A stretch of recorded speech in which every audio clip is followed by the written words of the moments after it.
रात को 9 बजे मेन ब्रांच से एक व्यक्ति को कॉल किया जाता है और 11 बजे वहाँ से मेल करके उसका बंद कर दिया जाता है। आप इसमें ये समझने की कोशिश करिए कि आपको चारों तरफ सरकार प्रचार कर रही है, बैंक भी कह रहे हैं, आरबीआई भी इस चीज़ को कह रहा है कि किसी को भी अपना आप पासवर्ड ना दें। आप में से जितने भी लोग जो कि फ़ोन करते हैं बैंकों को, कस्टमर केयर को किसी चीज़ के लिए, आप बता दीजिए कि कभी भी आपका पासवर्ड लिए बगैर आपकी समस्या सॉल्व की जाती है? नहीं, हमेशा ही आपसे पासवर्ड मांगा जाता है। आपसे हमेशा ही पासवर्ड मांगा जाता है कि आप पासवर्ड दीजिए और आपको देना मजबूरी है। और वहाँ पे एक बैठा अदना सा कर्मचारी, मैं उसको अदना सा कर्मचारी कहूँगा, भाई ऐसा तो है नहीं कि बैंक का कोई मालिक बैठा होता हो, कर्मचारी बैठे हैं, वो आपसे पासवर्ड मांगे और आपका सब कुछ वो लिख लें, तो इससे फ्रॉड होने में कितनी देर लगेगी। दूसरा घोटाला वो अमेजॉन का। अभी आप रुकिएगा, घोटाले इसमें आगे और भी हैं, पूरा वीडियो देखना, आखिर तक आपको 2-3 घोटाले बड़े बढ़िया लगेंगे और आपके साथ होने वाले हैं, ये चीज़ समझिए।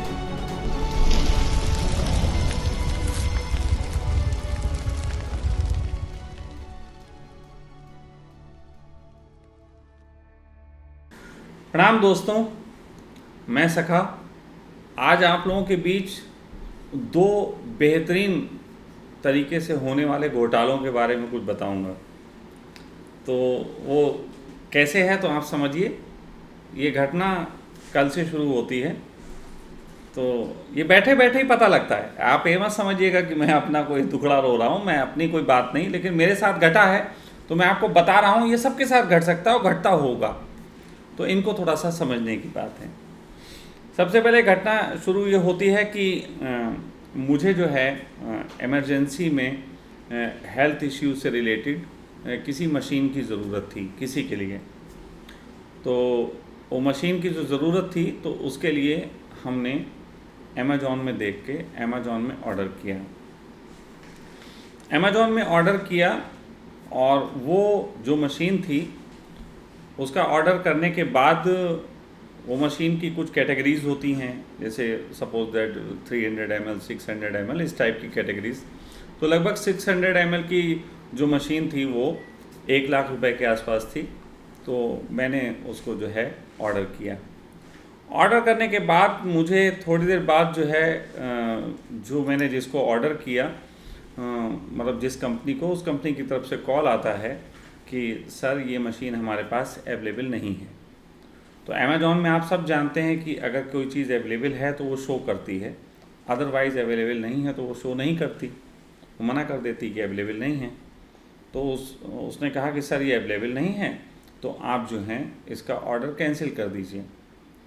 और मैंने सोचा अब यार कैंसिल कर दूं फिर पैसा फंसता है।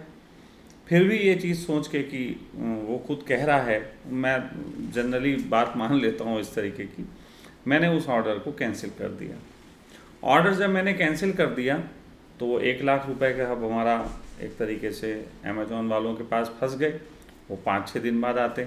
उसके बाद मुझे फिर दूसरी मशीन ऑर्डर करनी थी जो लगभग अमाउंट था 132 का, 1,32,000। खैर जैसे भी सही, मैंने फिर उस मशीन का भी ऑर्डर किया। मैंने कहा वो कैंसिल हो गया, कोई बात नहीं, पैसा आ जाएगा, इसको ऑर्डर करते हैं। जब उसको ऑर्डर हमने किया, ऑर्डर करने के बाद वो ऑर्डर चला गया। ये तो हो गई एक अच्छी सी बात, आपको लगे कि बिल्कुल सही है, इसमें क्या है, ऐसे ही तो होता है, चलो ठीक है। अब आगे बढ़ते हैं। ये सब जो घटना थी ये हमने ऑर्डर किए थे मॉर्निंग में, लगभग 10-11 बजे के आसपास हमने ऑर्डर किए थे। रात को 9 बजे हमें एक कॉल आता है, जो कॉल आता है हमारे बैंक की तरफ से। अभी हम इसमें बैंकों का नाम क्या लें, सभी बैंकों की हालत है, इसलिए मैं पर्सनल बैंक की तरफ ना जाके सभी बैंकों की बात कहूँगा। आप थोड़ा समझने की कोशिश करना कि ये फ्रॉड कितना बड़ा फ्रॉड हो सकता है। तो बैंक की तरफ से कॉल आता है रात के 9 बजे। हम 9 बजे कोई बैंक कोई कॉल करते हैं, लेकिन कोई बात नहीं भाई, उठाते हैं। उठाने के बाद वो पूछते हैं कि सर आपने इस तरीके के आज ट्रांजेक्शन किए, बड़े ट्रांजेक्शन हैं आपके। और तो हम कहते हैं हाँ हमने किए। इसके बाद चलो ठीक है, ओके हो जाती है बात। और फिर रात के 11 बजे 11:30 बजे मुझे एक मेल आता है कि आपका कार्ड जो है बैंक का वो ब्लॉक कर दिया गया है। अब मेरे बैंक का कार्ड ब्लॉक कर दिया गया। ब्लॉक करने के एवज में वो कहते हैं कि आप कस्टमर केयर पे कॉल करके बात करें। मॉर्निंग में कस्टमर केयर पे कॉल करके बात हम जब करते हैं, अब मैं देखो, मैं सच बताऊं, ये काम मैं कभी करता नहीं हूँ ज़्यादा, लेकिन ये काम मुझे फिर पता लगा कि कस्टमर केयर जो बैंकों के होते हैं उसमें कॉल करने के पैसे जाते हैं 2.5 पैसा प्रति सेकंड। यानी कि 2.5 पैसा प्रति सेकंड का मतलब हो गया कि आपके लगभग 6 दूनी 12 और आधा, यानी कि 1.5 रुपया मिनट के हिसाब से वो पैसे चार्ज करते हैं, आप उनसे जितनी देर बात करें। तो जब कस्टमर केयर पे मैंने बात की तो उन्होंने मुझे बहुत देर लटका के रखा, 1 दवाइए, 2 दवाइए, ये दवाइए, वो दवाइए, न जाने क्या क्या दवाइए। असलियत में कुछ भी दवा दो तो आप पे केस हो जाए, लेकिन हमसे पता नहीं क्या क्या दबा लिया गया। खैर दवा दिया। दबाने के बाद फिर ये था कि उसने, सर मुझे देखना है, मैं आपका रिकॉर्ड चेक करते हूँ। उसने मुझे, आप सोचो ये छोटी सी बात, और ये चलता रहा है लगभग 16-17 मिनट तक। 16-17 मिनट का मतलब अगर 16 मिनट की हम बात कर लें तो 16 मिनट के हिसाब से 16 और 8 यानी कि लगभग 24 रुपये 24 रुपये मेरे कॉल में चले जाते हैं। अगर किन्हीं कारणों से मेरे उसमें फ़ोन में पैसा ना हो तो मुझे उसके लिए रिचार्ज कराना पड़ेगा। तो 24 रुपये मेरे चले गए मॉर्निंग में उठते ही, इस बात के लिए कि मैंने एक दिन पहले बैंक में कुछ ट्रांजैक्शन किए थे। अब आप थोड़ी सोचने वाली बात है कि इसमें अभी आप रुकिएगा, घोटाले इसमें आगे और भी हैं, तो पूरा वीडियो देखना आखिर तक। आपको 2-3 घोटाले बड़े बढ़िया लगेंगे और आपके साथ होने वाले हैं, ये चीज़ समझिए। तो पहली बात तो 24-25 रुपये गए। अब ये 24-25 रुपये के संबंध में मैंने एक ऐसी बात एक से पूछी जो कॉल सेंटर में काम किए हुए था, तो उन्होंने बताया कि सर अब कॉल सेंटर वालों ने, खासतौर बैंक वालों ने तो ये तरकीब बना रखी है कि उन्हें कॉल सेंटर का खर्चा निकालना है, और ऐसे ही जो व्यक्ति ट्रांजैक्शन करते हैं, कुछ करते हैं, निश्चित ही जो 1 लाख 1.5 लाख रुपए का ट्रांजैक्शन कर रहा है वो व्यक्ति 10-20 रुपये क्या सोचेगा। तो ऐसी कंडीशन में 1-1.5 लाख के ट्रांजैक्शन जिन्होंने किए उनको इस तरीके से मेल करके बंद कर देते हैं, और बंद करने के एवज में फिर आदमी कॉल करता है और उसे 15-20 मिनट परेशान करते हैं। आप सोचो, हिंदुस्तान में अगर 1 लाख आदमी को इस तरीके से तंग कर दिया तो एक आदमी से आपने लाखों रुपया चार्ज कर लिया। और सोचिए, चार्ज करने के पैसे, मतलब हम फ़ोन कर रहे हैं और वो पैसे कट रहे हैं। याद होगा आपको, कुछ समय पहले आता था, हसीन रातों के लिए दिलचस्प बातें करिए हसीनाओं के साथ, ऐसे ऐड आते थे ना। उस समय 60-60 रुपये कटते थे। हमें लगता था देखो कितना बड़ा घोटाला हो रहा, लड़कियां बैठा ली जाती थी, हसीन बातें होती थी, हसीन हसीन हसीन, तो हसीन बातों के नाम पे लिया जाता था। लेकिन अब तो आपको ये बिजनेस के नाम पे पैसा लिया जा रहा है। आपके बैंक में आपको मजबूर कर दिया गया है खाता खोलने के लिए, और फिर बैंक में तमाम तरीके के चार्जेस आपसे लगाए जा रहे हैं। तो खैर ये चीज़ हुई, तो उसके बाद उन्होंने कहा आपका आधे घंटे में खुल जाएगा। कहानी सुबह के समय शांत हो गई, आधे घंटे में हमारा खाता खुलने की बात। उसके बाद हम बैठे हुए हैं और फिर दोपहर में पता लगता है कि अमेजॉन की तरफ से हमने जो ऑर्डर दूसरा किया था, जो 1 लाख कुछ हज़ार रुपये का था, वो ऑर्डर भी कैंसिल कर दिया गया। अब ये देखिए कमाल की बात है कि वो ऑर्डर हमारा कैंसिल कर दिया गया। जो मशीन हमें चाहिए इमरजेंसी में, वो हमारा ऑर्डर कैंसिल कर दिया गया। आज हमने मशीन, यानी कि कल हमने ऑर्डर की थी तो हमें आनी थी 20 तारीख को, यानी कि 5-6 दिन बाद। अब हमारा ऑर्डर कैंसिल कर दिया गया। कैंसिल करने के एवज में हमने कस्टमर केयर को कॉल किया तो उन्होंने हमसे कहा कि आपका ऑर्डर हमारी तरफ से कैंसिल नहीं हुआ है, जो सेलर था उसकी तरफ से कैंसिल हुआ। ये उन्होंने मुझसे पहला झूठ बोला। मैंने सेलर को कॉल मिलाया तो सेलर ने मुझसे कहा कि सर हमने नहीं किया है, हमें ये आया है कि आपने कैंसिल कर दिया है। उसने अपना वो स्क्रीनशॉट भेजा जो उसको मेल आई, और उसमें था कि हमने तो ऑर्डर कैंसिल नहीं किया। उसके बाद कस्टमर केयर पे हमारी बात होती है, जो बात चलती है 1 घंटे से ज़्यादा।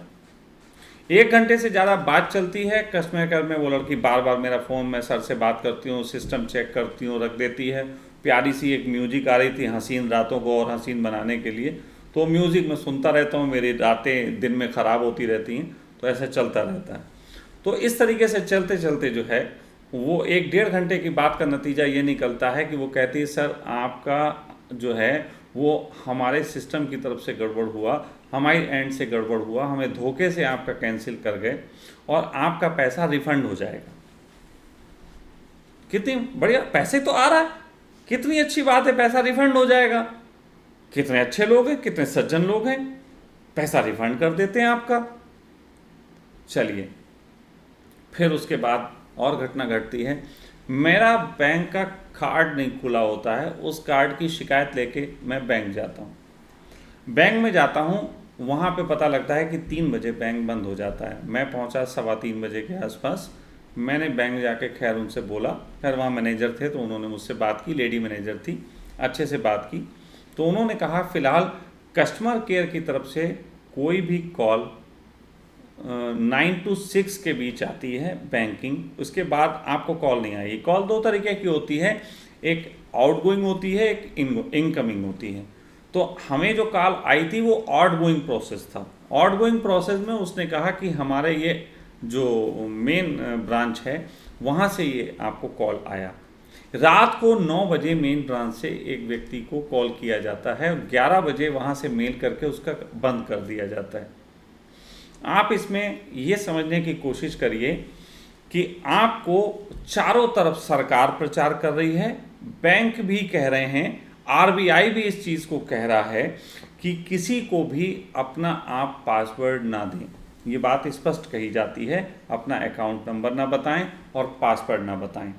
आप में से जितने भी लोग जो कि फ़ोन करते हैं बैंकों को, कस्टमर केयर को किसी चीज़ के लिए, पर आप बता दीजिए कि कभी भी आपका पासवर्ड लिए बगैर आपकी समस्या सॉल्व की जाती है? नहीं, हमेशा ही आपसे पासवर्ड मांगा जाता है। आपसे हमेशा ही पासवर्ड मांगा जाता है कि आप पासवर्ड दीजिए और आपको देना मजबूरी है। और वहाँ पे एक बैठा अदना सा कर्मचारी, मैं उसको अदना सा कर्मचारी कहूँगा, भाई ऐसा तो है नहीं कि बैंक का कोई मालिक बैठा होता हो, कर्मचारी बैठे हैं, वो आपसे पासवर्ड मांगे और आपका सब कुछ वो लिख लें, तो इससे फ्रॉड होने में कितनी देर लगेगी? मुझे ऐसा प्रतीत हुआ कि बैंकों की 2-3 चालाकियां हैं। पहली चालाकी तो ये कि वो चाहते हैं कि आपका पैसा तो वो रख लें और आप जब ज़्यादा ट्रांजैक्शन या कुछ करो तो रोक लगा दें, कहीं वो आप अपना पैसा निकाल ना लो। ये सिक्योरिटी के एवज में ऐसा करते हैं। और साथ साथ आपको दूसरा फ्रॉड इसमें ये जुड़ा हुआ है कि आपको कॉल सेंटर से पैसा वसूला जा रहा है। तीसरा फ्रॉड इसमें यह भी जुड़ सकता है कि हो सकता है कि बैंक वाले इतने तरीके से आपको परेशान करते हैं, तो आप जो हैं, अगर कभी को कोई बैंक की तरफ से ही ऑनलाइन घोटाला हो जाए, सपोज दैट किसी दिन पता चले कि लोगों के खाते से 100-100, 200-200, 500-500 रुपये निकले हैं, विश्वास मानिए 70 to 80% लोग अपने 100-200 के पैसे निकाले गए हैं, इसके लिए बैंक के पास जाएंगे नहीं। 70 to 80, हो सकता है शायद 90 to 95% लोग अपने पैसे के लिए जाएंगे नहीं। बहुत सहजता से करोड़ों रुपए का घोटाला हो सकता है। जिनके पास आपके पासवर्ड हैं, जिनके पास आपके बैंक अकाउंट की डिटेल्स हैं, जिनके पास ये अधिकार हैं कि वो आपका क्रेडिट कार्ड ब्लॉक कर सकते हैं, उनके पास क्या क्या और हो सकता है आप सब समझ सकते हैं आसानी से। ये चीज़ एक घोटाले के रूप में है और ये अगर किसी दिन हुआ, ये नेशनल लेवल पे नहीं, इंटरनेशनल लेवल पे भी हो सकता है। अभी आपको सबको पता है कि वीवो कंपनी के ऊपर एक केस चल रहा है, वीवो कंपनी के ऊपर सरकार से केस चल रहा है और वीवो के मोबाइल लाखों करोड़ों लोगों के पास है। मैंने पिछले साल भी आगाह किया था, मैं ये जानता हूँ अच्छे तरीके से कि अगर कोई व्यक्ति अपना मोबाइल आपसे यूज़ करवा रही है और वो कंपनी अगर चाहें तो उसमें एक ऐसा सॉफ्टवेयर इनबिल्ड कर सकती है जिसका आपको पता नहीं लगेगा और वो आपका नैनो सेकेंड्स में जो है वो आपका स्क्रीनशॉट अपने पास सेव कर सकती है। इसका मतलब है कि आप बैंक की साइट खोलो, उसे पता लग जाए, इधर आपके पास जो है कोई भी चीज़ उसने की, आपके पास पासवर्ड आया, वही पासवर्ड वो डाल के आपके फ़ोन में जो पासवर्ड आया वो उसमें पैसा जो है घोटाला कर सकते हैं। ये बहुत आसानी से हो सकता है। इसके लिए बैठने की भी ज़रूरत नहीं है, इसके लिए एक ऑटो सॉफ्टवेयर बनाया जा सकता है जो एक साथ हज़ारों लोगों के अकाउंट से पैसा उड़ाए। इसकी पूरी सब चीज़ें होती हैं और ये संभव है। तो एक तरफ तो ये घोटाला हो गया कि बैंक ही तो कहीं आपके साथ घोटाला नहीं कर रहे हैं, आपको लग रहा है कि घोटाले और लोग कर रहे हैं, बैंकों के फ्रॉड और लोग कर रहे हैं, जिसके संबंध में जमंत्रा जैसे आपके सीरीज बनी हुई हैं। होते भी हैं, मैं ऐसा नहीं कहूँगा, होते भी हैं, लेकिन इन्हीं छुटभइये फ्रॉडियों से धीरे धीरे बैंकों के पास ये आइडिया तो नहीं आने लगा कि हम ही फ्रॉड कर दें, तो क्या कर लेगा कोई। अगर फ्रॉड करने वाले हम हों और आप कहेंगे कि बैंक ने हमारे साथ ऐसा किया, तो वो बैंक कहेंगे सर हमें तो आपका पासवर्ड OTP मालूम नहीं। आप कहोगे सर हमने तो बताया था आपके एम्प्लॉय को, वो कहेंगे सर हमने पहले कह रखा, बताइएगा किसी को मत, हमारे एम्प्लॉय को भी बताने की जरूरत नहीं। ऐसी कंडीशन में एक फ्रॉड हो जाएगा जिसमें कोई कुछ कहने नहीं जाने वाला। आपके पैसे पे जैसे कि मालिकियत उनकी चल रही है। अब कल से हमारा कार्ड ब्लॉक और अभी हमारा शाम को बैंक में जाने के बाद खुला, इसका जिम्मेदार कौन है?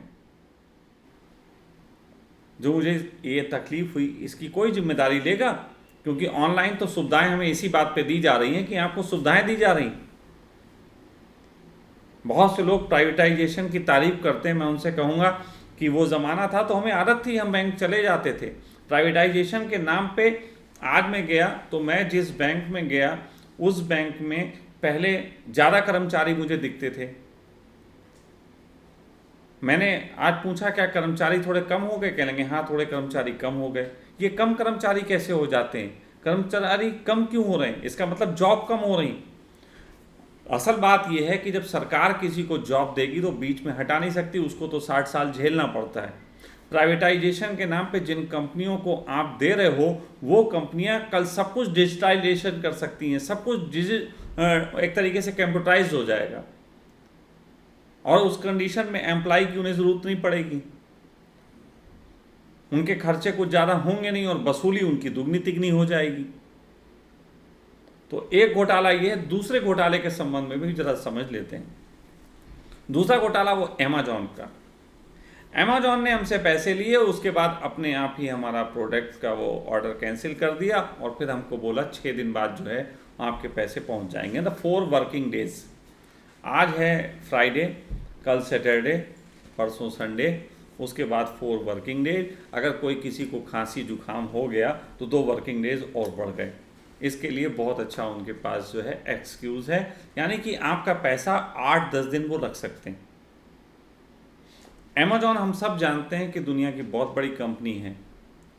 अगर अमेजॉन ऐसा कर रही हो कि एक तो अमेजॉन हमसे जो पैसा लेती है वो लेती है, हमें अगर ऐसा रोका है तो हमें वापस करती है 6 दिन बाद, और हमसे पैसा लेने के बाद वो जिस आदमी ने हमें भेजा है सामान उसको पैसा पहुंचाती है 15 दिन बाद। जब हमारी तरफ से सेटिस्फेक्शन का पूरा हो जाएगा तब 15 दिन बाद पैसे पहुंचाती है। अगर ये 15 दिन का औसत मान लिया जाए, 10 दिन का औसत मान लिया जाए, और हम ये कहें कि दुनिया में बहुत से लोग इसकी खरीदारी कर रहे हैं, अमेजॉन का तो लाखों करोड़ का व्यापार है। अगर प्रतिदिन 1 लाख करोड़ रुपए या मान लो 10 दिन के अंदर 1 लाख करोड़ रुपए का हिसाब किताब ऐसा चलता हो, तो ये 1 लाख करोड़ रुपया 10 दिन के 15 दिन के एवरेज से उनके पास फंसा हुआ है। अब ये 10 दिन में 1 लाख करोड़ रुपया फंसा हुआ है तो इसका ब्याज आप अंदाजा लगा लीजिए कि कितना होता है। RBI का हिसाब लगा लीजिए 4% वाला, 5% वाला। अगर 4%, 5% RBI वाला ब्याज का हिसाब भी लगा लीजिए तो भी ये समझ लीजिए कि इन लोगों को 1 लाख करोड़ पे लगभग 500 करोड़ रुपए के आसपास का ब्याज हो जाता है। 500 करोड़ रुपए का ये ब्याज कमा रहे हैं। आप सोच के देखना, 500 आपको कुछ भी नहीं लगेंगे 500 करोड़ रुपए, लेकिन कितनी बड़ी चीज है। ये जो घोटाले चल रहे हैं,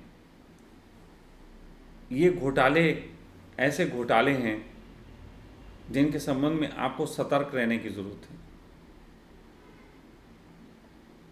बहुत सी और बातें हैं जिनके संबंध में आपसे आके समय पड़ने पे चर्चा करूँगा। आज इन 2 घोटालों के संबंध में आपको बताने आया था। इसके संबंध में मेरी किस कस्टमर केयर से कितनी देर क्या बात कैसी हुई, वो निश्चित ही इसमें आपको आखिर में दिखा दिया जाएगा वीडियो के लास्ट में, क्योंकि बीच में एडिट करने में हमारे बच्चों को समय लगता है। तो लास्ट में दिखा दिया जाएगा कि ये कस्टमर केयर से बात की गई थी, ये कस्टमर केयर का नंबर है, रात के इतने बजे आया था, ऐसे ऐसे करके ये हम आपको सब दिखा देंगे। आप देख लीजिए, जो भी कह रहा हूँ प्रमाण के साथ कह रहा हूँ। और सही बात तो ये है, ये कोर्ट केस का एक विषय बनता है। मैंने अभी गो एयर पे जो है वो केस किया, और वो केस के संबंध में भी कुछ कहानी है।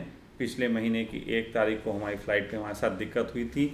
उसके बाद केस करने से पहले उन्हें नोटिस भिजवाना पड़ता है। वो नोटिस हमने भिजवाया। नोटिस 15 दिन बाद जब आ गया तो 18 तारीख के आसपास मैंने अपने वकील से कहा कि अब केस किया जाए। वकील ने उस केस की तैयारी की। वकील ने उस केस की तैयारी ही नहीं की, हमसे एक फ़ीस मिली जो कि बहुत मोटी फ़ीस है। जितनी फ़ीस लगभग हमारी जो थी, हमारे टिकट हमारे बर्बाद हुए, उतनी ही फ़ीस हमने वकील को दी है। उसके बाद केस करने के लिए वकील ने सब तैयारी की। हमें 2-3 दिन कोर्ट भी जाना पड़ा, सिग्नेचर करने, पेपर ये देखने, वो सब। उसके बाद जब कंज्यूमर फोरम में हमारा वकील जाता है तो कंज्यूमर फोरम कहती है कि इसे वेबसाइट पे अपलोड करिए। वेबसाइट चल नहीं रही, वेबसाइट का डाटा जो है वो कम है, वेबसाइट का सर्वर जो है बंद है। ऐसे करके चलता रहा और फाइनली पिछले महीने की 18 तारीख को जो केस हो जाना चाहिए था, वो इस महीने की 13 तारीख को रजिस्टर्ड हुआ। अब उसकी तारीख पड़ी है अगले महीने की 8 तारीख। तो ये सारी चीज़ें जो हैं वो आप देखिए हमारे देश में किस तरीके की तरक्की हो रही है। यानी कि प्राइवेटाइजेशन के नाम पे कंपनियां हमको तरह तरह से परेशान करेंगी, और वो परेशान करने के लिए हमारी जॉब भी जाएगी, परेशानी हम उठाएंगे, तरह तरह के उनको जो है हम भुगतान करेंगे। उसके बाद उन कंपनियों के खिलाफ अगर हम गुस्से में आ जाएं, हमें केस करना हो, तो उसके लिए सरकारी डिपार्टमेंट है जो कि नील है, जिसके पास पावर नहीं है। तो ऐसा लगता है भाई, अगर एक्टिव करने के लिए तुमने प्राइवेट संस्थान बनाए तो एक जो है उन पे केस करने के लिए भी प्राइवेट संस्थान बना दो। वो प्राइवेट संस्थान कहे हम आपका केस जल्दी से जल्दी लड़ेंगे, और आप जीते तो इतने पैसे हमारे। ऐसा कोई डिपार्टमेंट भी बनाओ ना, वो नहीं कर सकते। फिलहाल आज के लिए इतना ही, लेकिन ऐसी बहुत सी बातें हैं जिन्हें करने का दिल करता है, लेकिन आजकल थोड़ा सा मैं दूसरे तरीके की कुछ तैयारियों में हूँ। निश्चित ही जल्दी उसकी सूचना आपको दूंगा। प्रणाम।